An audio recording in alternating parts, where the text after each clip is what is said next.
Do you ever feel like your marketing efforts just aren't hitting the mark and you can't pinpoint why?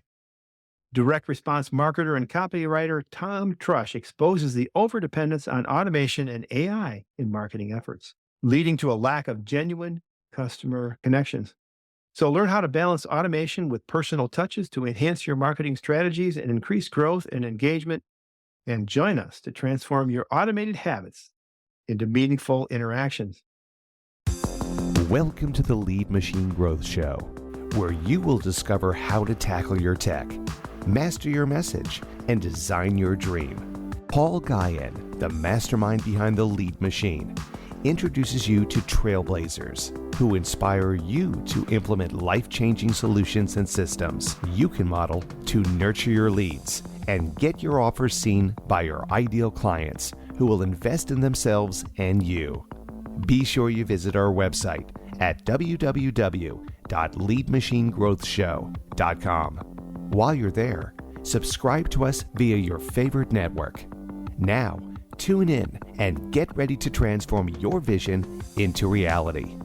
Welcome to the Lead Machine Growth Show. I'm Paul Guyan, your host, mastermind and lead machine coach and mastermind behind the Lead Machine agency and marketing agency. And I'm dedicated to helping you tackle your tech, master your message, and design your dream. And so whether you're just getting started or want to take your business to the next level, let's get this conversation started and turn your dreams into reality. Tom Trush is a pivotal figure in direct response marketing for nearly 2 decades, driving millions in revenue across 40 industries, 40 plus. As a professional copywriter and marketing strategist, he leverages insights from successful campaigns to enhance client engagement, increase revenue, and expand market share. He's the author of 3 books, including his most recent, Escape the Expected: The Secret Psychology of Selling to Today's Skeptical Consumers. And Tom is also a good friend of mine, and he's spoken at some of our events, and he's even come to some of our rock and roll concerts. So that's really cool. So welcome, Tom. Thanks for coming tonight. Hey, Paul. Well, thank you for having me. I appreciate it. Yeah, it's great to catch up with you. Yeah, Tom and I go way back, and like I said, he comes to Michigan every now and then, and we sit down and jam a little bit and have a beer. So Yes. the we were just talking before the show a lot. we were catching up. Did you Been catch up? maybe 10 years or something like that. We were talking about AI and I was talking about how I use it for my podcast and show notes and things like that. But he points out a point that I think a lot of people are maybe blindly following the automation tools and what's going on. They think they can do things faster, but is it really better? So what are some of the misconceptions that companies have around using AI and automation, and what's the downside of that? Yeah. So I think one of the biggest things, like when I encourage people to, whether it's avoid AI, avoid automation, it's mostly because so many people see it as a shortcut. And for example, with AI and something like ChatGPT, they see anything that it spits it out, they see it as gospel. They really, Yeah. and they don't use it enough to like really dig in and get responses that are noteworthy and valuable. So in my world, in marketing and especially copywriting, I see it all the time where companies will use AI. And for copywriting, especially with a tool like ChatGPT, there's still a long ways to go before it creates something that is, can match a human. Unfortunately, a lot of it gets very wordy. There's a lot of passive voice. The language is very lofty. So the writing is very similar to what you were taught, say, like in high school, where word count was the priority. Whereas when you're in marketing and copywriting, you want very short, concise, very easy to understand words. Yeah. And that's the exact opposite of what ChatGPT will often spit out. And so we'll have companies or people at companies will look at a tool like that and say, well, hey, I can really shortcut this process, save myself time. Let me just have some AI tool, write this copy for me or create some content for my website. And because it's AI, they automatically see it as high quality. And, this is AI generated, so it must be good. And so it's something that you got to be careful of and understand that there's still a long ways to go, especially for copywriting purposes when it comes to AI. Yeah, and the other thing that we were talking about earlier, and I know you do a lot with outreach. And Mhm. the thing with outreach is people have their BS meters up, and they know they can recognize AI now, and people value connection. And so I think that's how does the how do you well do you not use AI with the human connection part, or how do you incorporate it, or do you not incorporate it into the outreach? So with the outreach, the challenge with outreach is that from a marketing perspective, people think scaling outreach first, and that is a mistake. Scaling is a reward for finding something that works. And what happens when you're doing outreach is they first think, well, geez, if I can automate this and I can use AI to generate the emails or whatever it is, then I can reach, thousands of people with just a click of a button. And the problem there is, well, number one, you're lacking the personalization. And when I say personalization, it used to be personalization could be just putting the person's first name or inserting a company name into the message, and that was your personalization. Right. Like you said, people's BS meters are up. You can't just do that now. People pick that up. And what I would say is now that any kind of outreach messaging, people are automatically skeptical now more than ever. And they're thinking, was this AI generated? And they don't want to be the person to reply back to a message that they then found out was AI generated. So the main thing to think about is you don't want to go into any kind of outreach strategy with scaling being the priority. What I encourage clients to do is to start small. So rather than getting a list and blasting a list, develop your list yourself.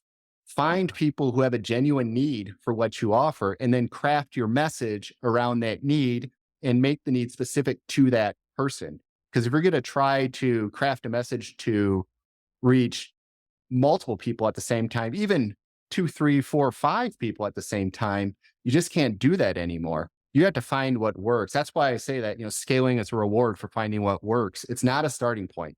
So put your attention on your list and developing your contacts first before you even think about, scaling an outreach strategy. Yeah, and personalization is more than just saying, "Hey, Bob, I saw that you were at blah blah blah." You know, that's not personalization. There's more to it, Yes. and so having segmentation, there is a place for automation, I think, Yeah. but it's not necessarily for your messaging. It might be for ideas. It might be great uh, for outlining things and doing research and saying, okay, this might be a great strategy to try it. Um, but I'm going to, like you said, start small and have a human interaction, because really people don't buy from robots yet. they Yeah. they buy from people, and they want to have a human connection. Mhm. Yeah. Yeah. Yeah. Yeah. So I often tell people to prioritize because the other thing, what happens with outreach is people are always thinking conversions. Like, what can I say to get somebody to, buy my product, buy my service, whatever it is? I encourage people to think conversations over conversions, because that then changes your mentality. Okay, what can I write to just get a conversation going versus what can I write to convert them to buy something? Like, it's a completely different mindset. So with your messaging is really focus on the conversation first. Prioritize the conversation over the conversion. yeah, and that kind of reminds me of the copywriting principle of the bucket brigade. You've got a headline that sells the subheadline, which sells the intro, which sells the lead, the next part of the sales letter or the sales copy. And so that's kind of like what a conversation is like. When you're meeting someone new, you've got to take an interest in those people and into that person, and try to make a connection. I Uh, agree. Yep. which is it's tough to do that in an automated way. Right. Exactly. Exactly. And you can down the road once you figure out what works. But early on, it's a mistake, to try to automate everything right off the bat. Yeah. And so in your experience, how has the human touch marketing campaigns outperformed the automated cameras, the campaigns? Well, I mean, it's easy for me to say that they're always going to outperform, an automated campaign. But as we were talking about before we started recording, there is a time and a place for automation. So if Yeah. you're just doing some simple follow up, for example, like us getting on this call, and 15 minutes before I get an automated email Right. that it reminds me to jump on the call, that's perfect. But anytime you're doing some kind of outreach, I mean, you really should start manually, because it's and again, this has changed a bit. It used to be, especially doing cold outreach, you could get away with automating a lot of that, and inserting certain phrases, names, company names, maybe picking some type of personalization that you researched ahead of time and just kind of plopping it in. That stuff, it used to work. I'm just saying now, as again, like tools such as AI and automation become more popular, it's something that it's not going to work as well. Number one, because everybody's doing it. And so like the cat's out the bag here.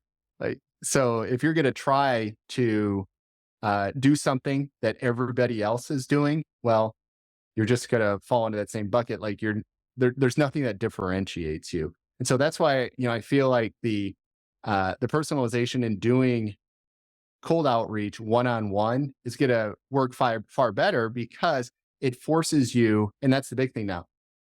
You have to research each and every contact that you're sending out to. And again, you didn't used to have to do that, but now you do. It's almost like we've gone full circle. We're going back to basics, where we've got to research every single contact who we reach out to.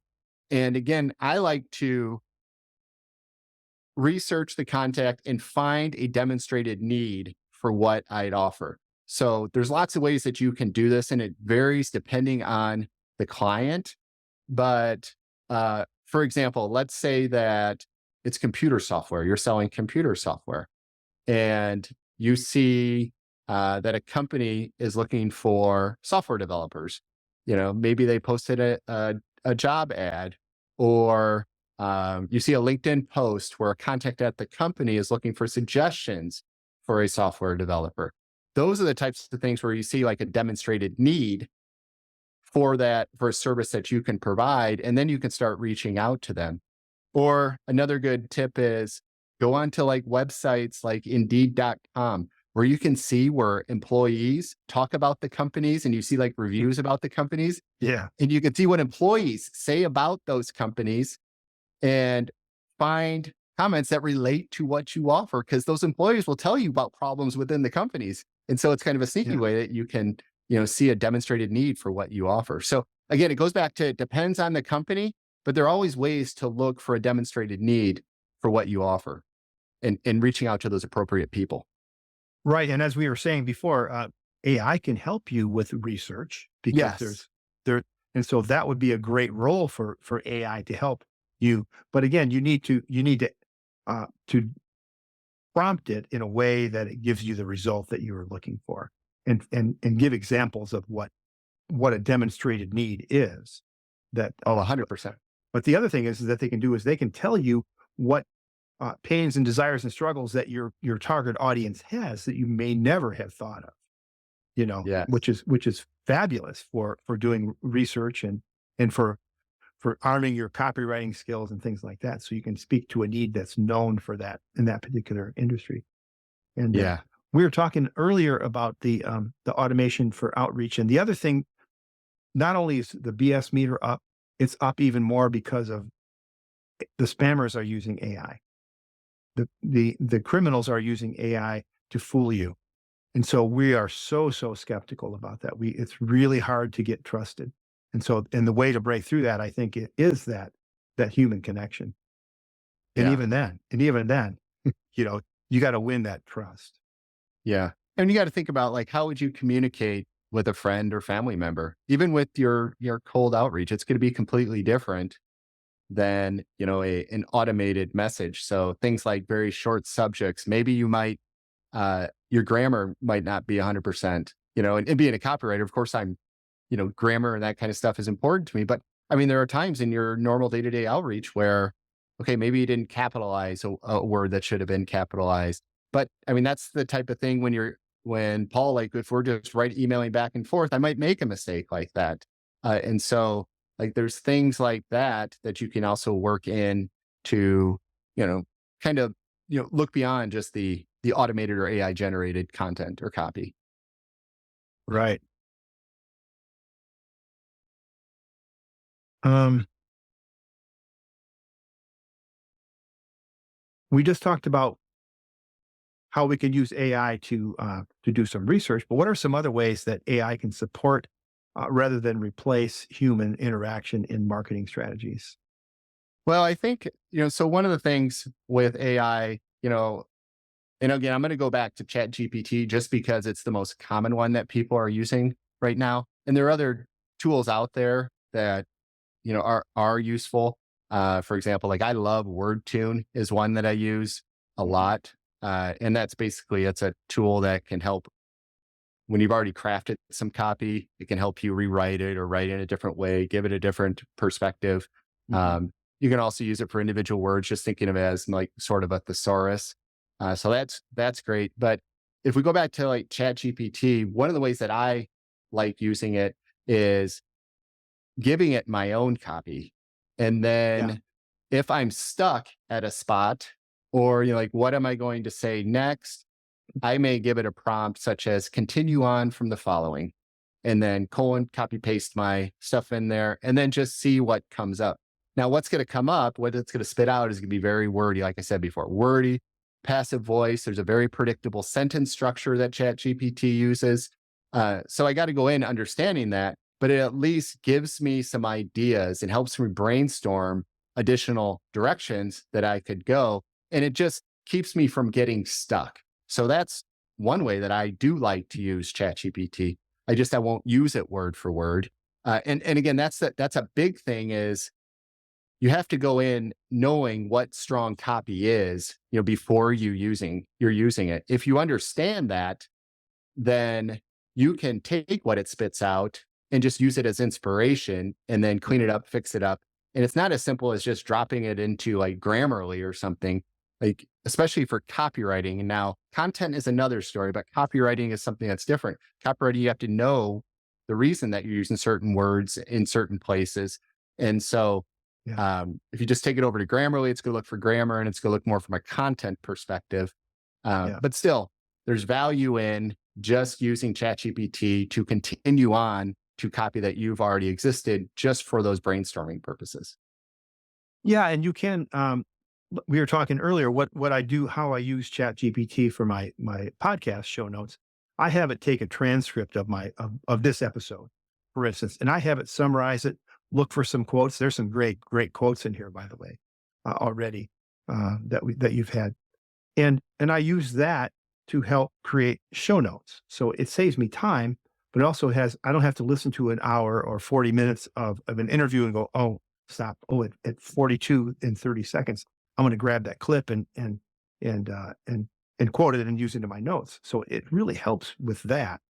Yeah. It also, you can have it, you can train Chat GPT to speak like you based on your copy and based on your interview style. You can have it, you can train it, Mhm. but still you have to be it's an assistant. It's Good. it's not a, Perfect word. it's an assistant. It's not your marketing go-to person. So, but yeah, it's I use Chat GPT every day and I'm happy to say it really helps me speed up my workflow. But again, I always say be more concise, use plain language, uh, you know, drop the metaphors and and just get to the point. You know, Yes. we're not trying to count words like my one of my colleagues. He's an accountant, or he's got a CPA, Yeah. accounting degree from Michigan State, and he always talks about how they were trying to get more words and using utilize and things like Oh, that. It's like, it's use. Come on.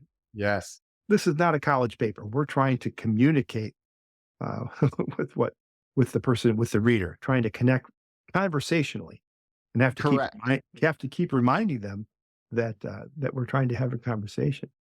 So, so what are some of the steps that companies can take to maybe minimize or humanize or rationalize or take advantage of AI, yet not be so dependent on it? So I think, again, it goes back to recognizing what good copy is. Um, where we're at right now with tools like ChatGPT is what it spits out, as I've mentioned a few times here, it tends to be, and you stressed it too, Paul, it tends to get very wordy and it takes prompts literally. And so if you happen to mention that you're writing an email, well, it's going to then start with something like, "Hey, I Here, hope this email reaches you," yeah, whatever. And it's like all that stuff you just gotta take out, take it all. It's going to put a lot of focus on your company. So, uh, words like we, our in your company name, those are going to come up a lot. And I always encourage people to, when you're looking at copy, one of the, and this happened, I do this on not just ChatGPT generated, but anytime I am reviewing copy and giving a copy critique, is I have people draw a line, or I'll draw a line down the center of a piece of paper. On the left side, I'll put the words we, our, and company name. On the right, I'll put the words you and your. And right. then I'll go through and I'll count up the times that we, our, the company name is used versus you or your. And when you want to see far more uses of you and your versus we are your company name, because on a subconscious level, as somebody reads that, if they're reading we are in your company name, their brain is telling them subconsciously that's not for them. This is about the company. But when you use you and your, those are the kind of words that we're using in conversation. You're talking directly to me. And so I'm going to be more focused in on that copy. And so that's something when you are using AI that you have to pay real close attention to and take out any kind of cliche phrases, because that's another one that you see a lot. Anything that the words or phrase are used so often that they've lost meaning, like your radar should go up, and that's the kind of stuff that you want to take out of there. So Yeah, and we aren't delving into this topic today, and yeah, we certainly aren't unleashing it. yes, yes, We're not doing that. Uh, yes. We're not leading ideas. Yeah, it's such inflated words. Now, your English teacher back in high school is going to love that kind of copy, but for marketing purposes, it's not beneficial. yeah, so far this has been transformative. Yeah. Exactly. Oh, it loves that too. Oh, Transform, and revolutionize. I love the word transform though. It really is, because when you think about it, about your client, you want to take them from their before state to their after state. So before they met you and after they met you, or before they experienced your product or service and after, there's a transformation that occurs. There's a what's in it for me. That transformation is what it's all about. Not the benefits, the transformation. So Yes. I love the word, you know, but it is overused. It definitely is Yes. overused. Yes. So, um, how can small businesses balance the need for personal interaction and scale provided by automation? And we touched a little bit on. Yeah. I think, main thing is you just got to go in and don't think scaling as the priority. You have to find what works first and then look at scaling. And one of the things that I encourage now, um, and it relates to scaling, is a lot of times we'll get very focused in on like one channel. We've talked a lot about like say emailing and like Yeah. scaling email, but where you really see benefits, especially as you scale and you start reaching larger audiences, and this also helps you reach larger audiences, but is by using multiple channels. Mhm. And so if you're using email, you may also want to retarget those same people that you're sending emails, retarget them online. Use a service such as like AdRoll or something to take those email addresses, upload those into AdRoll, and then now you can retarget those people wherever they go online. You can also then use social media to start engaging with those people. So let's say you're doing some kind of cold outreach and I'm reaching out to you, Paul, and you don't know who I am. Let's just imagine a scenario where I want to reach out to you, but before I reach out to you, I want to make sure you know who I am. Because in my Yeah. cold email, if you don't know who I am, the likelihood of response goes down quite a bit. Yeah. So what I might do is take your email address and use it for retargeting. And I may start presenting ads to you for me that then builds brand impressions before I start reaching out to you. At the same time, Huh? I may look to see where you are active online on social media, and I'll start engaging with your posts. I may like your posts. I may share your posts. I'm going to help you in a way so that you become familiar with me, so that by the time it now comes time for me to send you an email, you know who I am. I've also helped you in a way, by like sharing your post or commenting on your post. But now it's going to, uh, my message is going to be, you're going to be more receptive to my message now because there's some history there, even though we haven't talked, even though I haven't emailed you before, the likelihood of you knowing who I am has just boosted quite a bit. And this is where I talk about you have to find what works before you start thinking about scaling. So Yeah. activities like this, although scalable, it's a little more difficult by, having me engaging with you on social media. But in activities such as retargeting your email address so that then wherever you go online, you're reading on the New York Times and you start seeing my ads there, that's scalable. Yeah. And so you've Yeah. got to start thinking about multi-channel approach with any kind of outreach and any kind of marketing in general. One channel is not enough. These days, we've got to be using multiple channels and using multiple channels for a longer period of time. That 90 days to 2 years is really the sweet spot, especially for getting response on marketing. Problem is, most people don't go anywhere near 90 days. They'll do a few, they'll do a few attempts early on. And you got to realize you're only, if you're looking to get buyers, immediately, you're only targeting about a 3% of an audience. That means 97% you're losing out on because you're not following up and you're not using additional channels to stay in front Yeah. of those people. So, Right. Yeah. And so you mentioned AdRoll. What are some of the other tools that you recommend for marketers looking to personalize their communications and also without sacrificing the advantages of personalization and automation? so, again, I go back to like, we're back to basics. Like, I really suggest good old fashioned elbow grease, like doing the research yourself. I mean, there's so many tools now that we can use for outreach that I don't necessarily want to just give one. But even back in the day, you think of like a tool like that was previously named Infusionsoft. Yeah. Infusionsoft, once people started using that, there was so much functionality in there, but the vast majority of users never came close to No. using the full functionality of a tool like that. And so there's so many tools out there that can do the activities you want to do. But really, again, going back to you got to find what works first and then start thinking about the tools that match the needs for that specific campaign.